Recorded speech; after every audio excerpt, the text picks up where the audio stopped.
അവിടെ അത്രയ്ക്ക് പെട്ടെന്ന് പോകേണ്ട കാര്യമില്ല, അത് അത്രയ്ക്ക് പെട്ടെന്ന് ചെയ്യേണ്ട കാര്യമില്ല, അത് അത്രയ്ക്ക് പെട്ടെന്ന് വാങ്ങേണ്ട കാര്യമില്ല. ഇങ്ങനെയുള്ള കാര്യങ്ങൾ എങ്ങനെ നമുക്ക് ഇംഗ്ലീഷിൽ പറയാൻ നോക്കാം. അവിടെ അത്രയ്ക്ക് പെട്ടെന്ന് പോകേണ്ട കാര്യമില്ല എന്ന് വെച്ചാൽ അവിടെ അത്രയ്ക്ക് പെട്ടെന്ന് പോകേണ്ട ആവശ്യമില്ല എന്നാട്ടോ. So there is no need എന്നാണ് നമ്മൾ യൂസ് ചെയ്യേണ്ടത് കേട്ടോ. So there is no need to go there.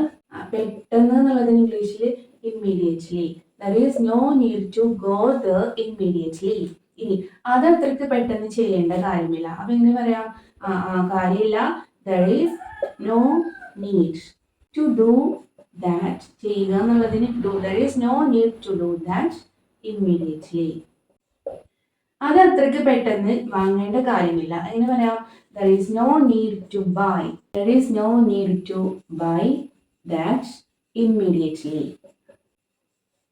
There is no need to buy that immediately.